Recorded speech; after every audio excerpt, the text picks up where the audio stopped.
Section 1. The Philosophical Foundations of Science.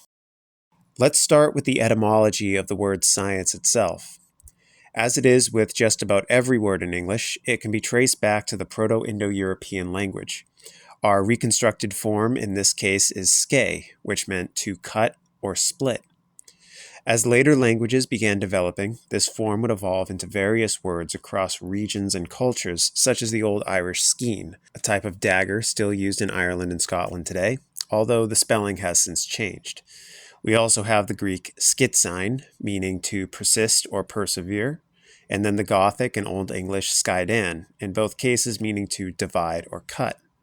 You might think that the Old English would be the trajectory that we're meant to follow here, but we have to remember that modern English is an amalgam of multiple languages and is remarkably different from this distant ancestor.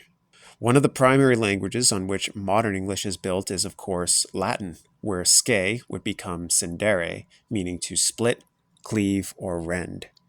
It's from scindere that we come to a variety of English words still in use today, such as scimitar, schism, schizophrenia, scissors, and skill, all of which denote some form of splitting or separation.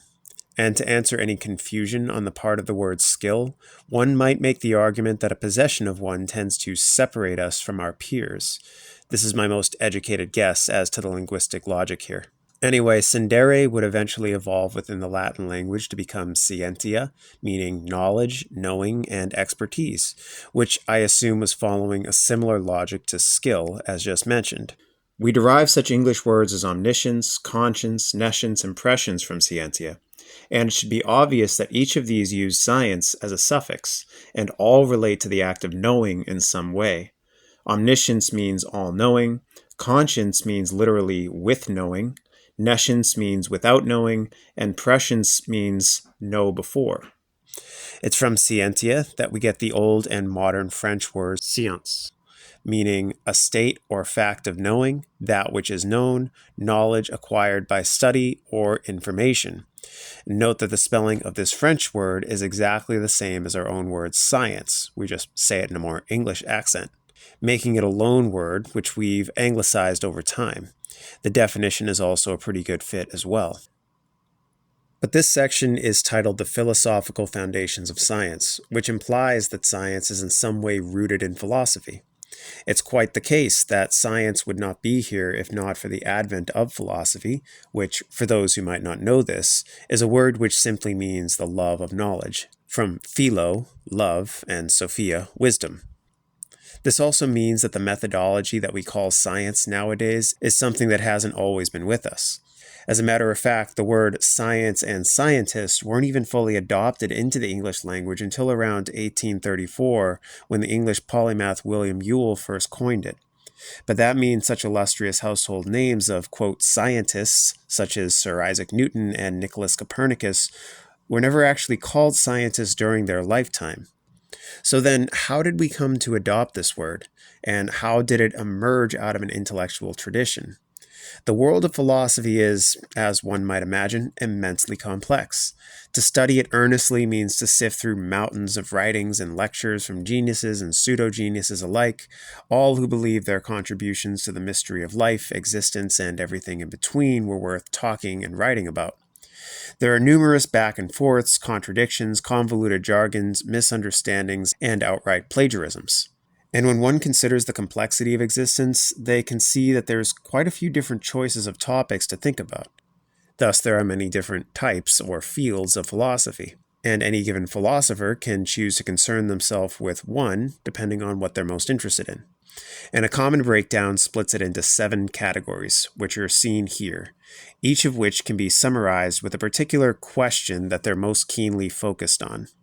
Axiology asks the question, what is valuable? Metaphysics, what is reality? Epistemology, how do we validate claims? Ethics, what is morally acceptable? Aesthetics, what is beauty? Logic, what makes sense? And political philosophy, how do we run a functional society? The field of metaphysics is what most directly led to science, but a transitionary middleman is found in natural philosophy, which grew out of metaphysics with the advent of Aristotle's school of thought. Put very briefly, this move was an attempt to begin to consider the workings of physical reality via the process of direct observation of it, rather than relying on postulation of abstract ideas. Modern science, as we know it, is a descendant of this natural philosophy, one which implemented some specific assumptions and methodological tools for coming to conclusions about physical nature when we observe it. But while this is the most obvious evolutionary trajectory for science, that's not to say that the other philosophical branches are wholly separate from it. For example, modern science operates under a particular type of epistemology that we call positivism, which we'll be breaking down later on in this module. And so one cannot fully understand modern science without also delving into this field of philosophy. Logic as well also plays a role. As a good scientist is going to want to make sure that their models and theories make some degree of sense. Modern discussions in the realm of political science are as well now highly intertwined with science, most obviously in the social sciences. And what's more, perspectives born of the natural sciences are also considered relevant here. Perspectives born from the natural sciences are also considered relevant here, especially now that governments worldwide are using health and climate science to inform public policy. We'll cover the validity of this practice at a later time. For now, though, it is what it is. A cliché statement made by folks in the scientific community is that because science ostensibly concerns itself only with cold hard facts, it has nothing to say on the questions of value, morality, and beauty, which are inherently subjective as they see it. Specifically in regards to ethics, there's a motto which goes, science tells us what we can do, but not what we should do. However, it's not an unprecedented view that a more nuanced understanding of what science is can speak on these topics. Perhaps not as directly as the other fields, but I personally don't count them out completely from the conversation, and will be drawing upon them where appropriate throughout Lifeology. But then we come to the question, who gave us science in the first place? Well, if we were to explore in exhaustive fashion the whole history of scientific development, with its great list of titanic thinkers pushing the world towards the intellectual zeitgeist that reigns today, it would add a tremendous amount of time to an already lengthy presentation. Thus, after some consideration, I've whittled down this section to two thinkers who, from my understanding, have contributed most significantly to the ideologies that would eventually become science. Other names and figures will be brought up at later points as appropriate, and perhaps in the future I will give them the treatment that they deserve.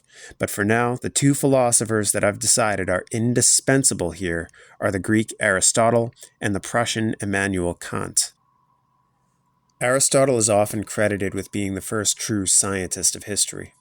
This statement can be misleading, though, because it might paint a picture that the way that modern scientists think stretches back thousands of years to the ancient Greeks, when this is not the case. But Aristotle is credited with first establishing natural philosophy, which we just referenced 2 slides back, as being the ancestor of science as we know it. He believed that an understanding of nature is best arrived at through direct interaction with it, and that we can come to an understanding of higher principles of the universe through such observations. Much of this seems to have been in response to disagreements that he had with his teacher and mentor Plato, as well as other philosophers who lived before and during his lifetime.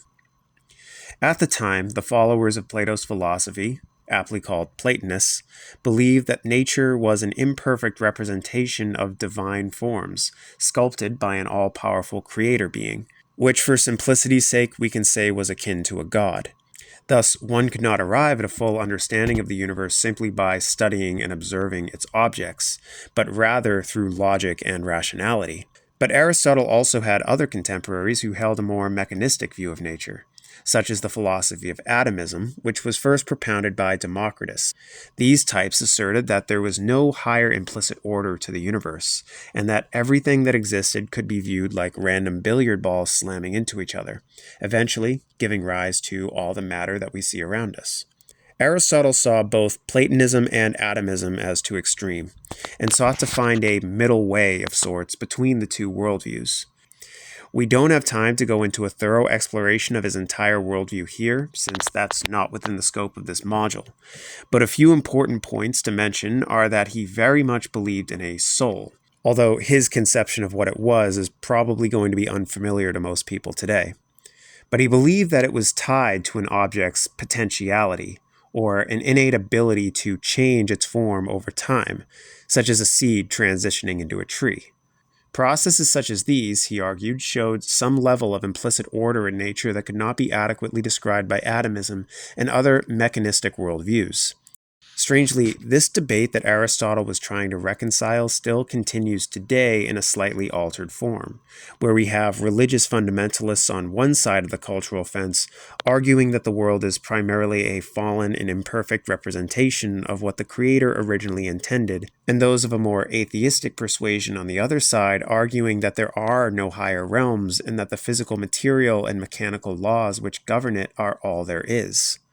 Thus, Aristotle can still be seen as a very important thinker to return to, if only for this reason, that he saw the folly of ideologies that lean too heavily into one or another extreme, and came up with a way to synthesize the best ideas from a multitude of sources into a wholly new and improved philosophy.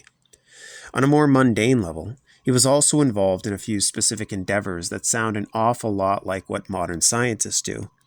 For one, he wrote a series of books on the animals which inhabited the island of Lesbos, centered especially around the Pyrrha Lagoon, a small body of water. I've linked an interesting documentary in the description of this video if you're interested in learning more about this. These books are considered by historians to be the first real biology textbooks ever penned.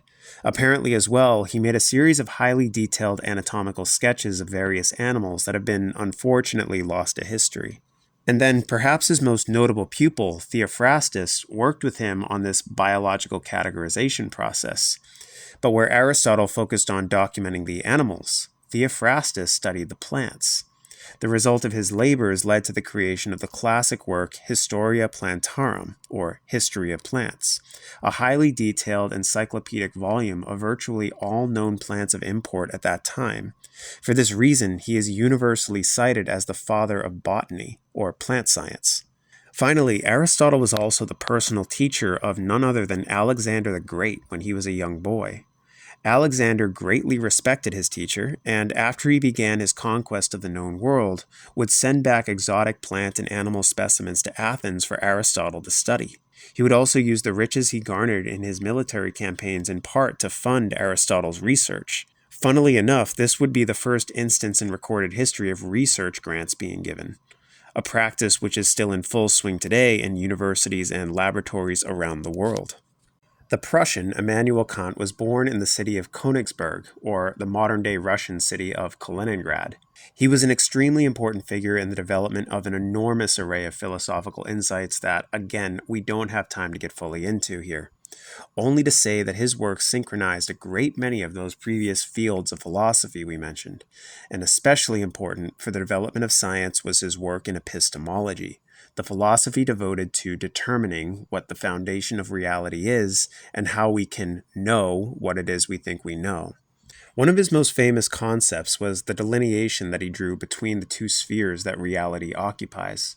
These two spheres he called the phenomenon, or phenomenal world, and the noumenon, or noumenal world. The phenomenal world is, put simply, the physical material, or the externality that occupies the space around us in 3 dimensions.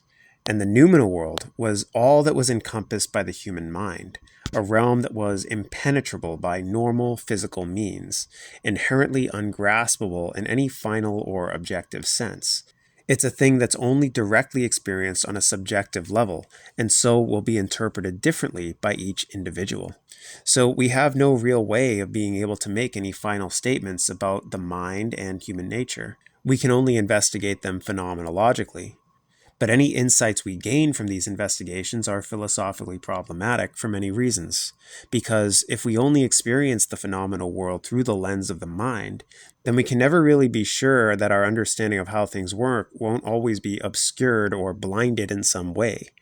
This was an enormous insight that rocked the philosophical world at the time, because he was the first in modern history to really begin turning the mirror back on the person asking these big questions.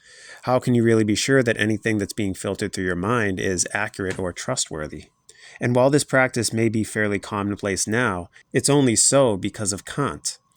His basic position then was that the people who are investigating the physical goings-on of our world are the scientists, and their realm of vocation was the phenomenal, because the methods of rational science could not sufficiently understand the mind and its true contents, and thus the noumenal realm was, in a sense, a dead end for scientific investigation, but not investigation by other, perhaps spiritual means.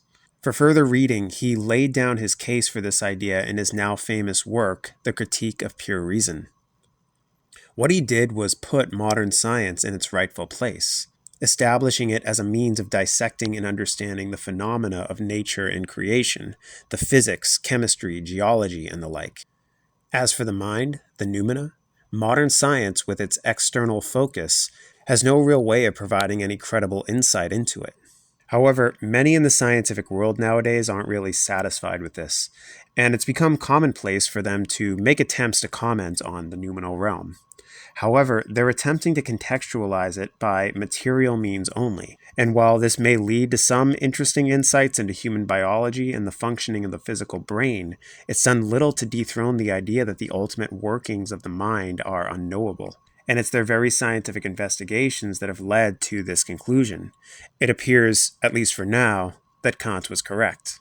I should note here that much of Lifeology's content is going to be highly focused on the phenomenal world, due to the fact that it is, at its center, a course in biology.